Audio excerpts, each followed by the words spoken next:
God's table talk for us today.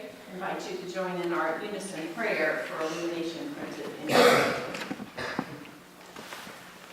God of abundance, you nourish us with your holy gift of the Word.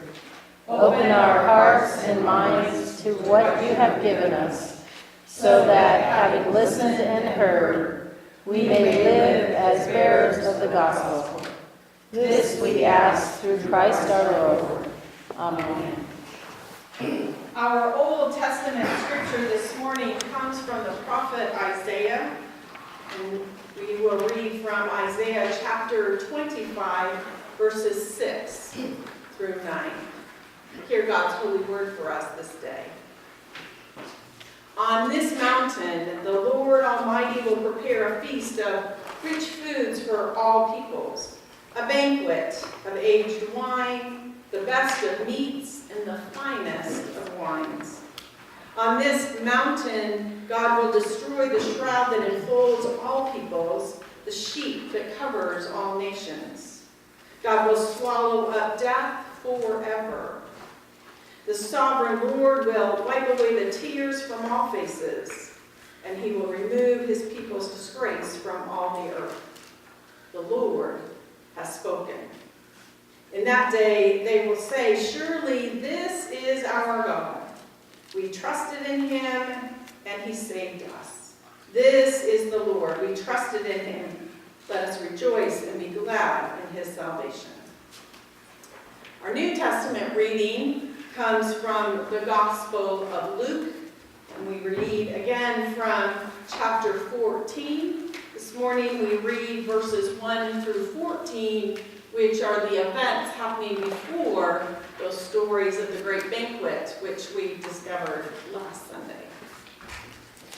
Jesus at a Pharisee's house. One Sabbath, when Jesus went to eat in the house of a prominent Pharisee, he was being carefully watched. There in front of him was a man suffering from abnormal swelling of his body. Jesus asked the Pharisees and the experts in the law, is it lawful to heal on the Sabbath or not? But they remained silent. So taking hold of the man, he healed him and sent him on his way. Then he asked them, if one of you has a child or an ox that falls into a well on the Sabbath day, will you not immediately pull it out? And they had nothing to say. When he noticed how the guests picked the places of honor at the table, he told them this parable. When someone invites you to a wedding feast, do not take the place of honor, for a person more distinguished than you may have been invited. If so, the host who invited both of you will come and say to you, give this person your seat. Then, humiliated, you will have to take the least important place. But when you are invited, take the lowest place, so that when your host comes, he will say to you, friend, move up to a better place. And then you will be honored in the presence of all the other guests. For all those who exalt themselves will be humbled, and those who humble themselves will be exalted. Then Jesus said to his host, when you give a luncheon or a dinner, do not invite your friends, your brothers or sisters, your relatives, or your rich neighbors. If you do, they may invite you back, and so you will be repaid. But when you give a banquet, invite the poor, the crippled, the lame, the blind, and you will be blessed. Although they cannot repay you, you will be repaid at the resurrection of the righteous. God's holy word for us this day.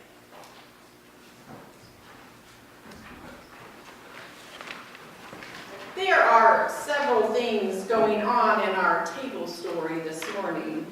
One is the healing on the Sabbath.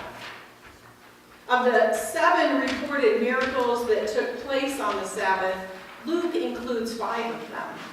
Healing a man in the synagogue with unclean spirits, healing Simon's mother-in-law after leaving the synagogue, restoring a man's shriveled hand in the synagogue, and helping a crippled woman of 18 years stand up straight. And this story.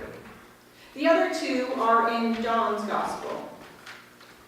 As we know, healing on the Sabbath had become a focal point of attack against Jesus. And the Pharisees and the experts in the law were watching things carefully. The healing does not occur in the synagogue like the others, but at the Sabbath meal that followed the service in the synagogue. The question of helping someone on the Sabbath is what is being debated. Another focus of this table story is how to be a guest. Remember, this is a formal dinner at the home of a Pharisee, a banquet table like last week, or even the same table as last week where Jesus shared the parable of the great banquet. These tables have a place of honor, and one must know where to sit, or more importantly, where not to sit. Even at the Last Supper, there were issues about where to sit and the places of honor. Then our table story today ends with the story of who should be invited as guests and why. Lots to ponder at the table of hospitality. The Sabbath was the traditional time for hospitality, a time for gathering with family and friends, strangers, and even foreigners in town. With the meal prepared the day before, there was plenty of time to linger at the table for fellowship. At this Sabbath meal, a Pharisee invites Jesus. And it seems as if Jesus was fully aware that the Pharisee and other experts on the law were watching his every move closely. Yet he still accepted the invitation. Perhaps Jesus has something to teach them, another opportunity for a parable lesson. As they dine at the table, probably in the courtyard of the Pharisee's home, Jesus notices a man with abnormal swelling of his body, maybe edema, an accumulation of fluid caused by heart or kidney failure. The Greek word for this, dropsy, is a medical term used only here, which makes sense coming from this writer, the Gentile doctor. But before Jesus reaches out to the man to heal him, he invites the Pharisees into conversation, asking them if it was permissible to heal on the Sabbath.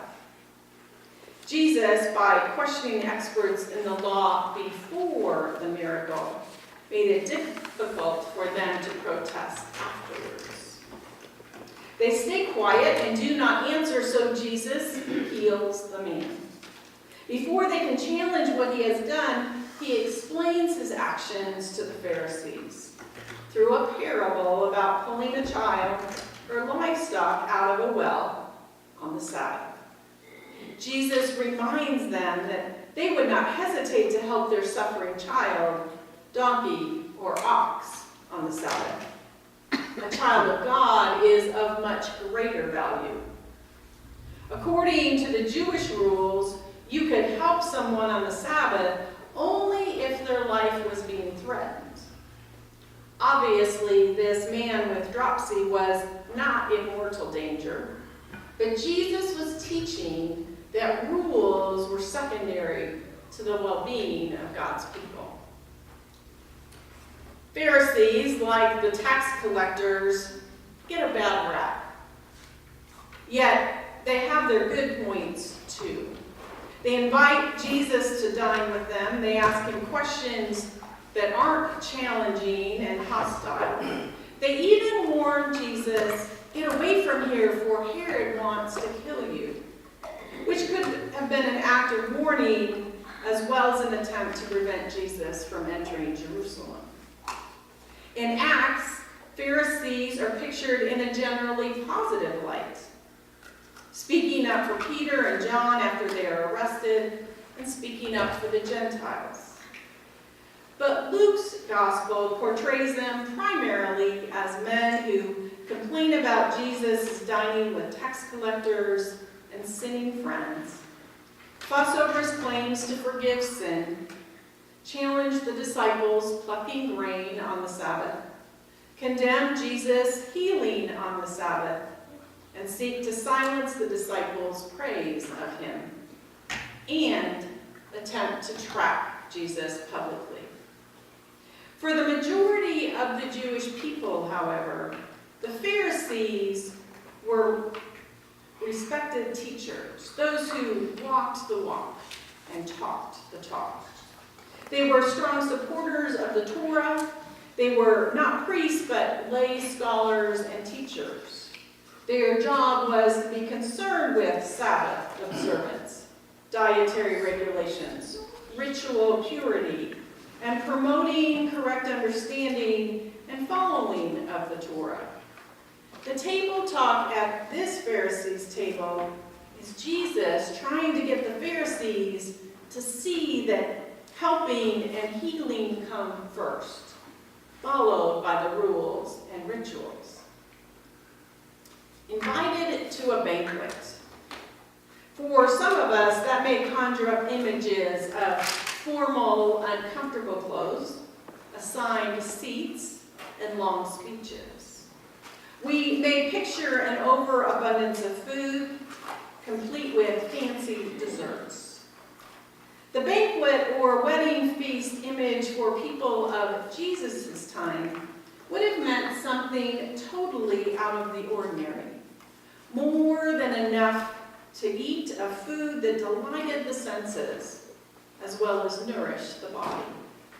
It was an occasion with food and drink that was both nourishment and a way of saying something to one another.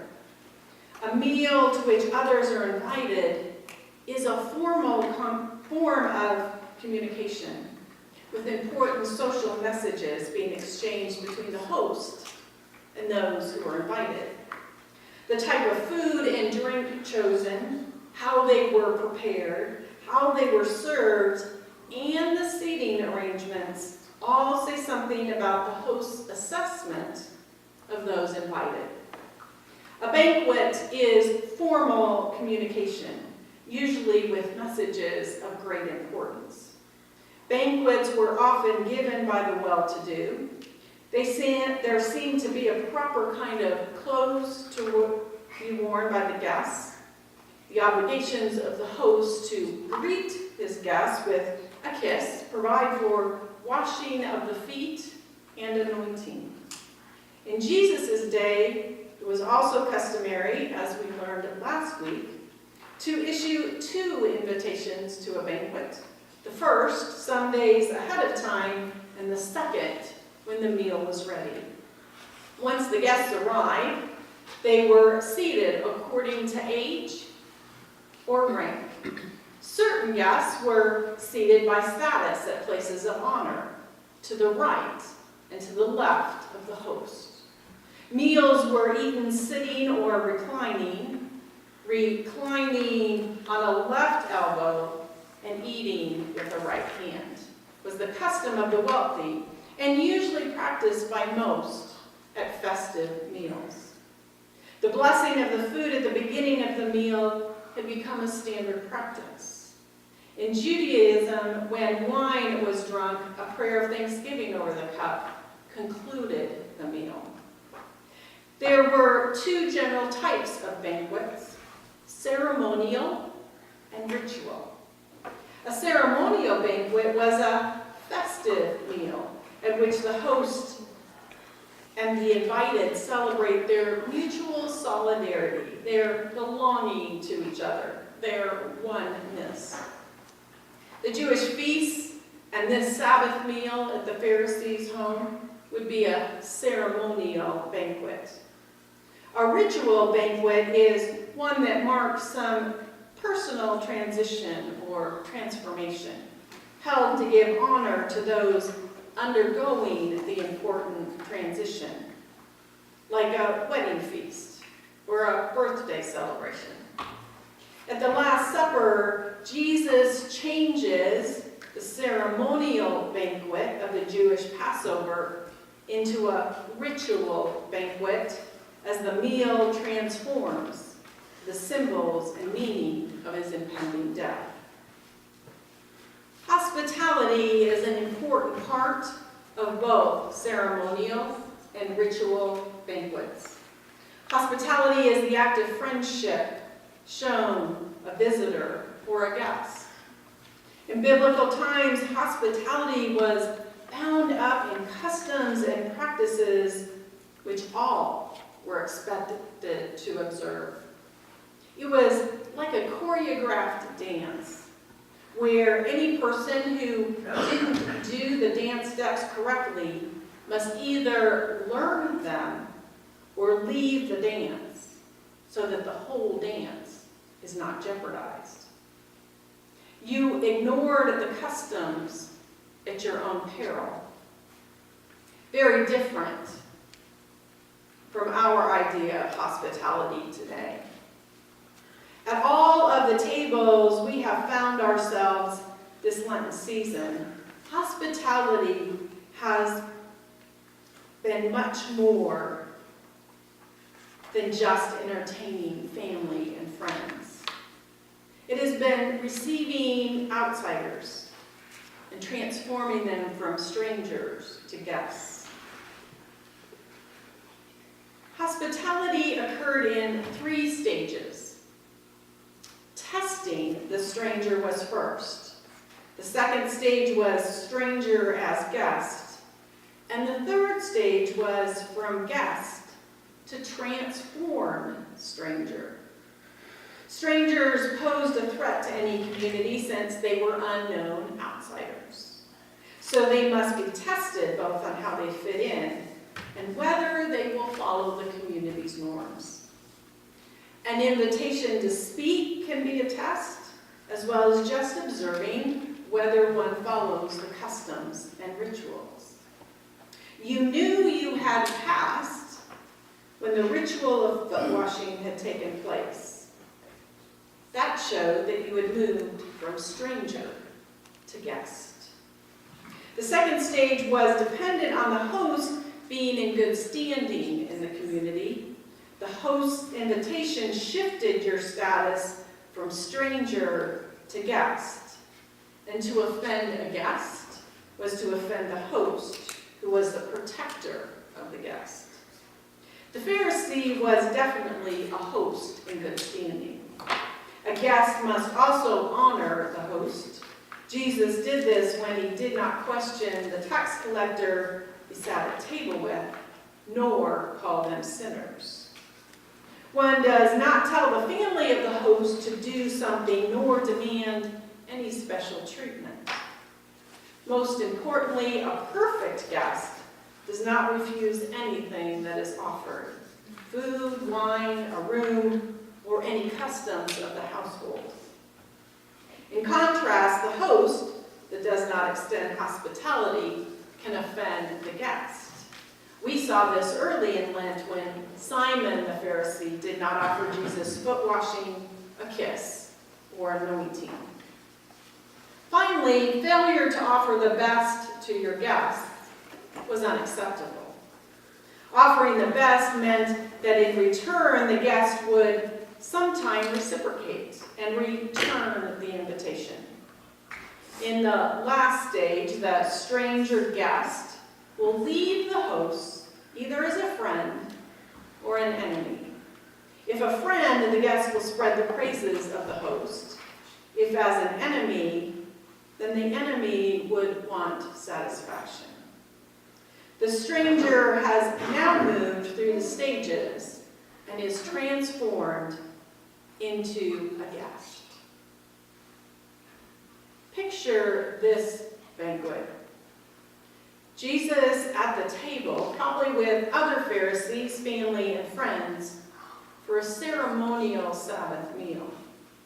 He has healed a man and now shares a parable where everyone is scrambling to get a place, a seat of honor. The story is of a wedding banquet.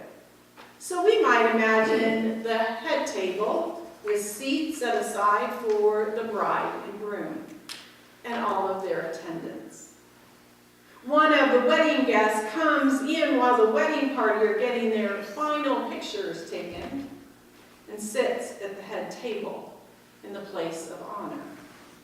As the rest of the guests sit and the wedding party begins to wander in, the mother or father of the bride comes up behind them and whispers that they will need to move. This is the table for the wedding party. Now the guest and probably the parents of the bride are embarrassed, humiliated by the whole thing as the guest gets up and finds another seat. This shows the guest's self-importance, even ego, for exactly what it is. Oftentimes, we see this today as the person who brags on all their good deeds or believes that they are the ones who are doing everything. We make ourselves indispensable, thinking we are the only ones to get the job done. This destroys the necessity of teamwork and sharing the workload. In other times, we take ourselves too seriously. We think we are better than others, can do the job better, and deserve special treatment. The parable points out that we are not striving for success in keeping the rules. We are to love our neighbors and put their interests first. Humility is the surprise for the guests at Jesus' table. He reverses the usual rules governing hospitality. He seems to be saying that humility is more important than being esteemed and honored. Humility, the proper valuing of oneself, and proper love of oneself in contrast to pride.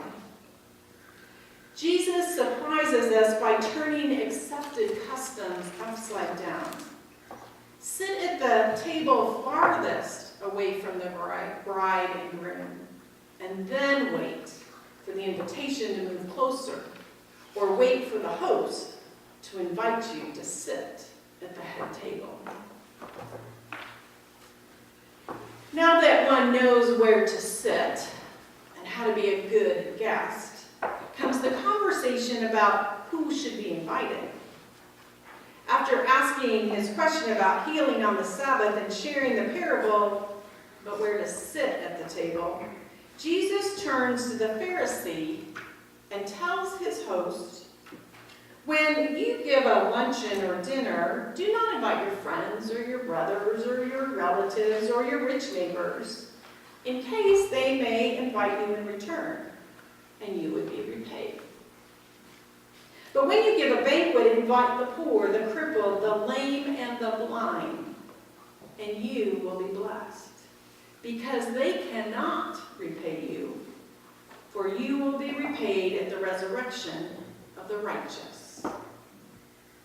We can only imagine what the Pharisee, the host, and his guests thought.